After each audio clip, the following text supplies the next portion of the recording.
Un saludo especial a todos los compañeros, a la docente y a los curiosos que hoy nos acompañan. El día de hoy, en este podcast que he denominado Realidades y Desafíos de la Política Pública en Colombia, nos llenará a través de este espacio del análisis profundo sobre la arquitectura de nuestra sociedad. Soy su anfitrión, Luis Carlos, y nos sumergiremos en un tema que, aunque suena técnico, es importante conocerlo, porque define no solo nuestras vidas, sino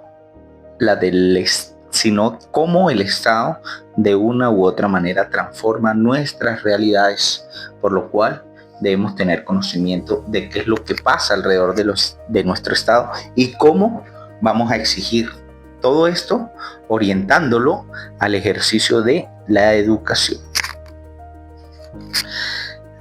Muchas veces nos hemos preguntado por qué hay problemas que parecen eternos en mi comunidad, en nuestra sociedad. ¿Por qué esas promesas de campaña se convierten en leyes que nadie entiende, realmente aburridísimas? Y ese aburrimiento es lo que hace que no le prestemos atención y que al final se desvanezcan en el olvido. Entonces es ahí donde aparecen las políticas públicas. Son ese puente que tiene el aparato estatal y con el cual podemos o se puede llegar al bienestar del ciudadano. Ese terreno donde las ideas chocan con el presupuesto y donde las necesidades sociales buscan una vía legítima. Transmitiremos el día de hoy desde la teoría de Javier Wilson hasta la cruda y esperanzadora realidad del sistema educativo colombiano. Pongámonos cómodos, porque son 20 minutos donde entenderemos o trataremos de entender por qué nuestras necesidades a veces se convierten en leyes y por qué otras veces no. Para entender dónde estamos, no podemos saltarnos el mapa. No podemos desubicarnos del punto de realidad. Antes de juzgar si un gobierno ha tenido o no ha tenido éxito, debemos entender qué es lo que exactamente está gestionando. Usualmente, en el debate público, confundimos la política con las políticas, y esa confusión es el primer paso hacia la desinformación. Dentro del marco conceptual, Wilson nos ofrece un desarrollo y una orientación fundamental. Define las políticas públicas como cursos de acción y decisión que el Estado toma y adopta ante situaciones polémicas. Pero debemos fijarnos en un detalle: no son hechos fortuitos, son respuestas intencionales. En este sentido, una política pública del Estado, una política pública es el Estado hablando como tal, que nos dice: he visto este problema, he analizado sus intereses y he decidido cuál es el camino para transformar la realidad. Esto es más que llamativo, que el Estado dé una respuesta frente a lo que ha encontrado. Es así que una política pública no es solo lo que el Estado hace, sino también lo que el Estado deja de hacer. Y eso es interesante, porque la omisión en sí misma es una política estatal. El Estado tiene la facultad y da las órdenes, que esto es muy importante entenderlo, da las órdenes para que de una u otra manera se actúe o no se actúe frente a una situación que está sucediendo. Cuando un gobierno decide no intervenir en una crisis de salud o ignorar la caída de un puente en una zona rural, esa inacción manifiesta una modalidad de intervención. Es un mensaje claro sobre qué prioridades ocupan la agenda y cuáles no. Y muchas veces esa agenda se ocupa a partir de los ideales y de las razones que tiene el que se encuentra en el poder en ese momento para tomar las decisiones. Es así que debemos hacer una distinción que nos servirá a todos para nuestros debates futuros, pero más que para los debates, para entenderlo, sobre la política y las políticas. La política, con P mayúscula, es la lucha por el poder, es la contienda electoral, es el ejercicio de la autoridad, la conquista de votos y la detentación de la fuerza. Es el ámbito de las relaciones de poder, como lo que acabamos de vivir en Colombia, con la elección del nuevo presidente. En cambio, las políticas son la gestión pública pura, es el conjunto de programas, objetivos y acciones técnicas para alcanzar el bienestar. He ahí la importancia de cómo actuamos dentro de la política a partir de las políticas públicas, y muchas veces hasta elegimos nuestros gobernantes sin conocer cuáles son sus políticas que van a tener dentro de la gestión pública. Para que una política nazca, debe existir una necesidad, pero no todas las necesidades son iguales. Ojo con esto. Nos plantean el autor de la obra que una clasificación que es oro puro para entendernos dentro de la psicología de los gobiernos. Plantea el autor dos tipos de necesidades, las demandadas y las no demandadas. Las demandadas son aquellas carencias sociales que la población solicita activamente. Hoy en día, una tan demandada como en México y en Colombia es la seguridad ciudadana. El reclamo por más policía en los barrios tras una ola de robos. Eso es una política pública que necesita mucha demanda. Las no demandadas son las carencias reales que la sociedad no solicita explícitamente. Podemos decir así que estas pueden ser como invertir en el saneamiento básico o en las campañas de vacunación antes de que estalle una epidemia.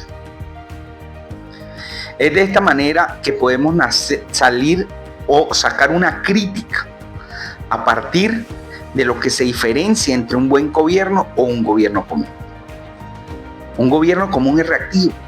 Un gobierno común espera que se desate una necesidad para crear políticas públicas. Un gobierno común no planea. Un gobierno común no sale a la calle a tomar datos para poder anticipar.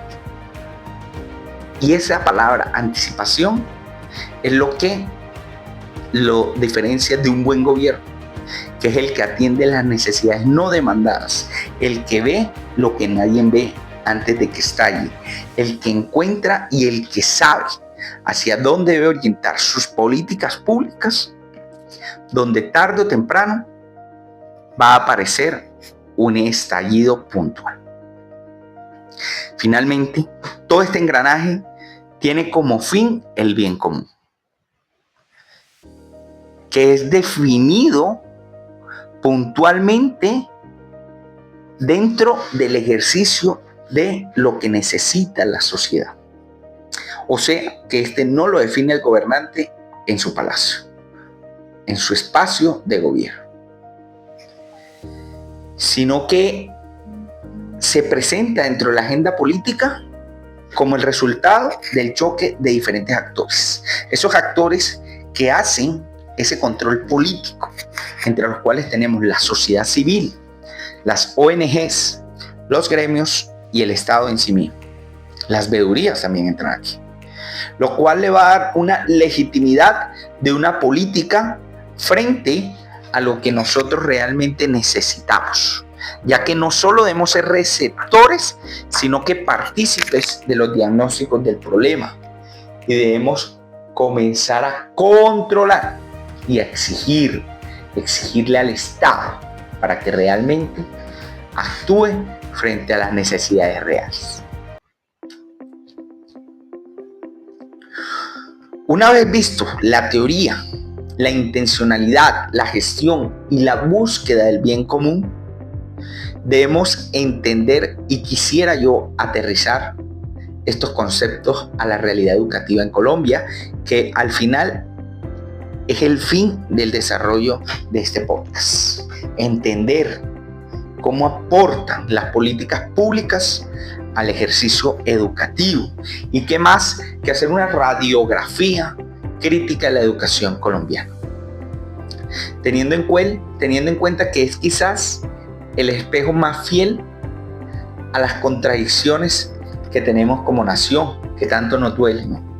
El tema educativo, que como dicen muchos pensadores, es la manera de surgir y de salir.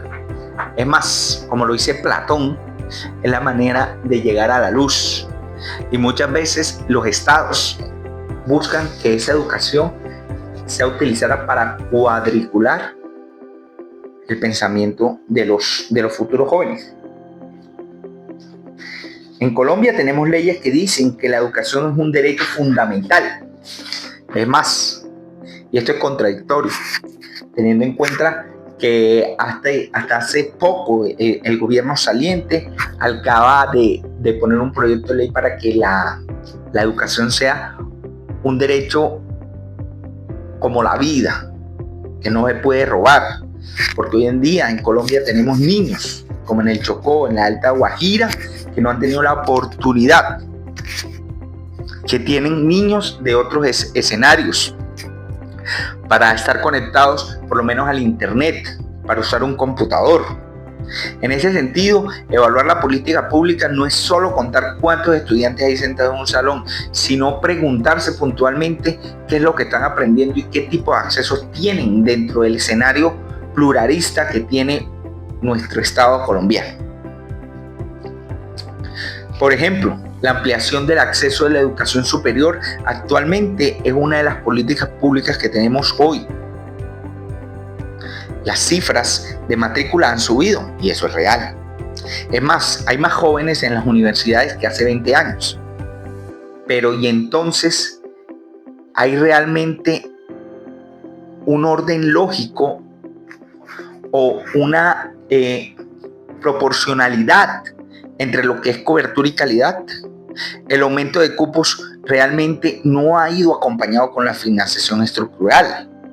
Lo que vemos son universidades públicas con infraestructuras pobres, laboratorios con equipos de hace 3 décadas y bibliotecas que se quedan cortos.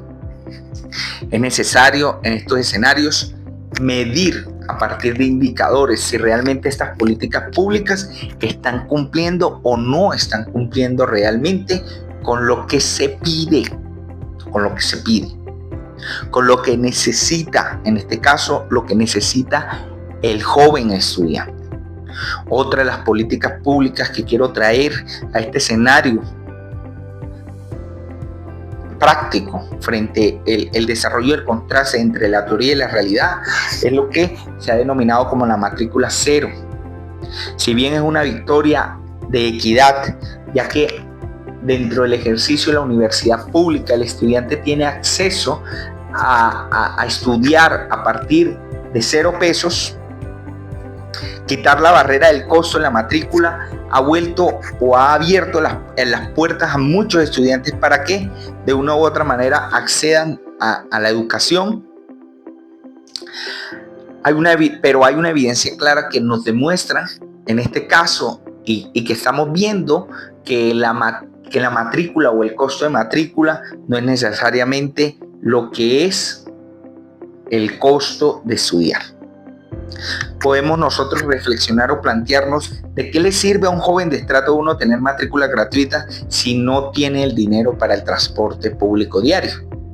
Es ahí donde hay una ruptura entre lo que es querer hacer o aportar al tema educativo frente a escenarios estructurales que de una u otra manera afectan directamente la educación, porque es que acceder a estudiar no es solo dar matrícula gratis, no es solo dar acceso a la educación gratuita, sino que haya toda una infraestructura que le permita a ese estudiante acceder al ejercicio educativo, como es el caso de la alimentación, como es el caso de una vivienda, como es el caso de la inconectividad. En este caso podemos decir que la política pública es incompleta porque es aislada. O sea que la política pública necesita un ejercicio real y social integral. Otro ejemplo que quiero traer en este caso es la educación rural. Colombia tiene un gran porcentaje de ruralidad, que cada día es una herida abierta. Y la promesa de reducir esas brechas parece muchas veces inalcanzables. Teniendo en cuenta que la política realmente a las zonas rurales llega fragmentada. Hay esfuerzos grandísimos para que llegue, pero llega fragmentada. Escuelas sin recursos realmente, recursos vitales muchas veces como el agua, recursos como la energía y por supuesto sin internet. Los niños rurales realmente compiten y crecen en desventaja frente a los niños que se encuentran en la zona urbana y más allá los que tienen acceso puntual a lo que es educación privada. Al observar estas políticas realmente como ejemplos, emergen o nacen 4 problemas transversales que deben ser tratados como pilares, que deben tenerse en cuenta cada vez que se genere una política pública. Tener en cuenta primero que todo el contexto, que va a haber una brecha entre lo normativo y lo territorial. No simplemente era una orden. Por ejemplo, que la matrícula sea gratuita. Eso es fácil de cumplir. Lo más importante es que haya un entendimiento del contexto y podemos nosotros hasta determinar que el derecho a la educación pasa a segundo plano, teniendo en cuenta que deben cubrirse otro tipo de derechos para que podamos tener ese acceso a la educación integral. Por lo cual, la cobertura versus la calidad no deben ser separadas. No solo debemos mirar el qué, sino el cómo, para que haya realmente un crecimiento de calidad cada vez que se traten de afectar o traten de cubrir ese tipo de políticas para cubrir las necesidades. Tercero, la desigualdad territorial. Los niños en Colombia del sector rural siguen siendo un factor determinante frente al ejercicio de esa desigualdad en el territorio. Y por último, la desigualdad política. Las políticas públicas no se deben extinguir cada 4 años como pasa en Colombia, sino que se deben mantener, evaluar, retroalimentar con el fin de tomar decisiones reales a partir de que si realmente funcionó o no funciona la política pública, y con esto tomar decisiones a futuro, tomar decisiones en el terreno, hacer evaluaciones, hacer diagnósticos que nos permitan tomar al final una decisión correcta de que si se continúa o no con esta política pública.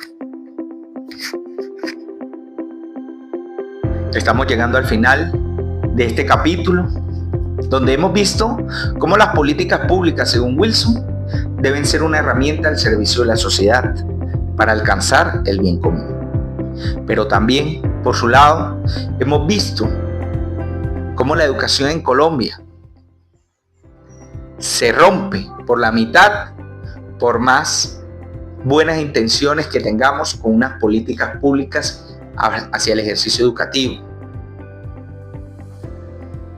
No es que tengamos una sensación de derrota, no es que tengamos un sinsabor en la boca, porque los avances significativos en temas de educación en Colombia han sido, de una u otra manera, han avanzado a grandes rasgos. La legitimación de políticas públicas nace de una aprobación ciudadana, lo cual es fundamental para que éstas crezcan, de un sentir ciudadano. Pero tenemos que entender que un gobierno no solo mejora cuando tiene una ciudadanía que lo vigila. Un gobierno mejora cuando tiene una ciudadanía que lo vigila, cuando tiene una ciudadanía que le exige, cuando tiene una ciudadanía que no le da la espalda a lo que realiza. Como ciudadanos, como doctorantes, como doctores a futuro, debemos dejar de ser espectadores pasivos para convertirnos en veedores y auditores del cambio de realidad, desde nuestro nicho, desde nuestra vereda, desde nuestras universidades, donde somos actores activos Sugiero que para asegurar nuestra educación, esto debe dejar de pasar de un texto a una práctica real. Nuestros ojos deben estar orientados hacia puntos críticos, como lo que es la financiación integral, como lo es la reducción de la brecha rural y como es la continuidad de esos planes, de esos proyectos, de esos planes y proyectos públicos para que se respeten y la educación siga convirtiéndose en un eje fundamental del ejercicio de Colombia. En este capítulo, realidades y desafíos de la política pública en Colombia frente al tema educativo, quisimos abordar y valorar la educación frente a su complejidad con el fin de luchar por una calidad en el ejercicio de su permanencia. Gracias por haberme acompañado en este análisis. Espero que estas herramientas nos sirvan para realmente leer a futuro contextos y ver realidades con otros ojos. Muchas gracias.